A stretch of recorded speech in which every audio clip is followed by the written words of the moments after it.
ये जय हिंद। मैं एनपी सर नीरज, आप सभी को NP sir Neeraj YouTube channel में स्वागत करते हैं। तो आज के क्लास में हम लोग संज्ञा चैप्टर को पढ़ेंगे, जिसे इंग्लिश में नाउन कहते हैं। ठीक, चलिए आज हम लोग समझेंगे संज्ञा है क्या। तो सबसे पहले बहुत सारा क्लास में जो है, बहुत सारे वीडियो में जो है परिभाषा जो है रटाने का काम करता है, लेकिन हम यहाँ पर जो है ट्रिक के माध्यम से बताया जाएगा कि कौन क्या संज्ञा होगा और कौन किसे हम संज्ञा मानेंगे और कैसे पहचानेंगे कि यहाँ संज्ञा है या नहीं है। ठीक, चलिए इन सभी तमाम बातों की जानकारी हम लोग इस वीडियो में पढ़ने वाले हैं, तो ध्यान से और मेरे वीडियो पे बने रहें। सबसे पहले मैं कह दूं कि संज्ञा उसे कहते हैं, यानी कि दुनिया के सभी नाम क्या हो जाएगा, संज्ञा। दुनिया के सभी नामों को हम क्या कहते हैं, संज्ञा कहते हैं। यानी कि दुनिया के सभी नाम क्या है, संज्ञा। चलिए कैसे, तो इस दुनिया संसार में बहुत सारा चीज़ें हैं, जैसे अभी हम लोग देख रहे हैं पंखा है, टेबल है, बोर्ड है, मार्कर है, कुर्सी है, बहुत सारे चीज़ है। और यहाँ सभी क्या है, सभी का कोई ना कोई क्या है, नाम है, और इन्हीं सभी नामों को हम क्या कहते हैं, संज्ञा कहते हैं। ठीक, इस दुनिया संसार में जितने भी सजीव चीज़ है, जितना सजीव चीज़ है उसको व्यक्ति के अंतर्गत रखा गया है। किसके अंतर्गत रखा गया है, व्यक्ति के अंतर्गत। दुनिया में जितने भी सजीव चीज़ है उसे किसके अंतर्गत रखा गया है, व्यक्ति के अंतर्गत। जितना भी सजीव चीज़ है, उसके बाद सजीव के बाद अगर कोई चीज़ है, सजीव के बाद इस दुनिया संसार में जितने भी निर्जीव चीज़ है, निर्जीव जैसे कुर्सी हो गया, टेबल हो गया, बोर्ड हो गया, साइकिल हो गया, यानी कि जितना भी निर्जीव है उसे वस्तु का स्थान दिया गया है। किसका स्थान दिया गया है, वस्तु का स्थान दिया गया है। सजीव को व्यक्ति, निर्जीव वस्तु। और इस दुनिया संसार में बहुत सारा जगह का नाम है, जगह भी है, उसको जो है स्थान के अंतर्गत रखा गया है। किसके अंतर्गत रखा गया है, स्थान के अंतर्गत। चलिए, सजीव को व्यक्ति के, निर्जीव जितने भी चीजें वस्तु में रखा गया, और जगह जो है स्थान में रखा गया। यह तीनों क्या है, दृश्य है। क्या है, यह तीनों जो है दृश्य है। दृश्य का अर्थ हुआ जो दिखाई देता है। ठीक, लेकिन जो दिखाई देता है वही तो संज्ञा न है। जो न भी दिखाई देता है उसे भी हम लोग क्या कहेंगे, संज्ञा कहेंगे। जो न दिखाई देता है, दुनिया संसार में बहुत सारा चीज है जो क्या होता है, दिखाई नहीं देता है, उसे हम भाव में रखें। किसका स्थान दिया गया, भाव का स्थान दिया गया, जो क्या होता है, अदृश्य है।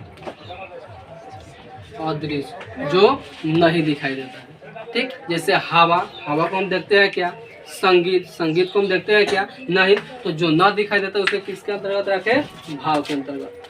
अब इस दुनिया संसार में जो है, इसके अलावा कोई चीज है क्या, दुनिया संसार में जितने भी चीजें हैं सभी को हमने कितने भागों में बांटे, 4 भागों में। व्यक्ति में, वस्तु में, स्थान और भाव में। कितने भागों में बांटे, 4 भागों में। इसके अलावा दुनिया संसार में कोई चीज है क्या, नहीं है। और इन्हीं सभी नामों को क्या कहते हैं, संज्ञा कहते हैं। बताओ, दुनिया के सभी नाम क्या है, संज्ञा आया। और इसी से परिभाषा भी बना है, किसी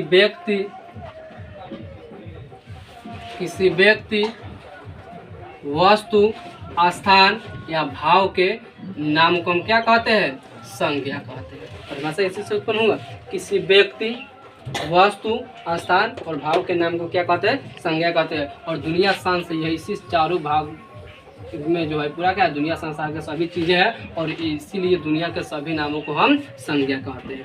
अब संज्ञा की परिभाषा याद में दिक्कत नहीं रहेगा, उम्मीदें हैं। चलिए, अभी तक तो हम जाने संज्ञा किसे कहते हैं। ठीक, अब जानेंगे संज्ञा के जो है भेद क्या है। अगर आपसे कोई पूछे मूल रूप से संज्ञा के कितने भेद हैं, मूल रूप से संज्ञा के कितने भेद हैं। ठीक, अगर मूल रूप से संज्ञा के भेद कोई पूछे तो आपको बताना है मूल रूप से संज्ञा के कितना भेद होता है, 2 भेद होता है। पहला यथार्थवाचक और दूसरा भाववाचक। मूल रूप से संज्ञा कितने भेद होता है? 2, यथार्थवाचक और भाववाचक। संज्ञा के 5 भेद होता है, लेकिन वह कैसा होता है? संज्ञा के 4 को भेद बताएंगे, संज्ञा के 3 को भेद भी बताएंगे, ठीक, किस प्रकार से होता है। लेकिन अभी यहाँ पर बताया जा रहा है मूल रूप से संज्ञा कितने भेद है, तो 2। अगर केवल पूछे संज्ञा के कितना भेद है तो 5 कहेंगे, अन्यथा अगर पूछे मूल रूप से संज्ञा कितने भेद होता है तो 2। पहला क्या? यथार्थवाचक और दूसरा भाववाचक। यथार्थवाचक का अर्थ होता है जो वास्तविक हो, जो क्या हो? वास्तविक हो, ठीक। और क्या है? दृश्य है। यथार्थवाचक का अर्थ होता है जो वास्तविक और क्या हो? दृश्य हो, ठीक। जो वास्तविक मतलब जो दिखाई देता है, जो वास्तविक हो, दृश्य मतलब जो क्या होता है? दिखाई देता है। और दूसरा क्या है? भाववाचक, ठीक, जो नहीं दिखाई देता है। और वास्तविक में जो है आ जाएगा कौन कौन? तो पहला आ जाएगा व्यक्तिवाचक, दूसरा जातिवाचक, तीसरा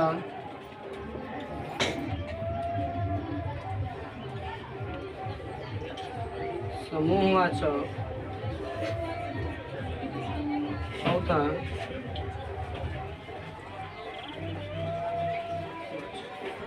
ये सब क्या है?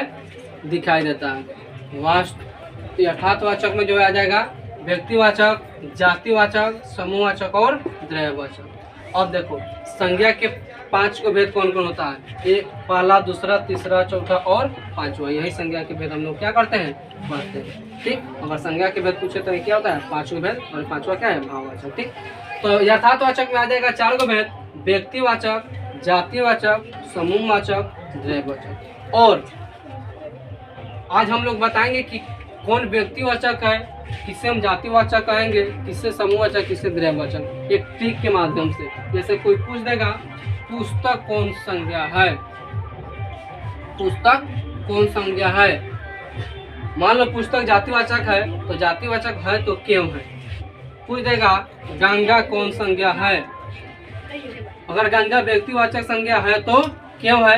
इन सभी तमाम बातों की जानकारी हम लोग वीडियो में पढ़ेंगे, तो वीडियो में बने रहे। चलिए, व्यक्तिवाचक, जातिवाचक, समूहवाचक और द्रव्यवाचक।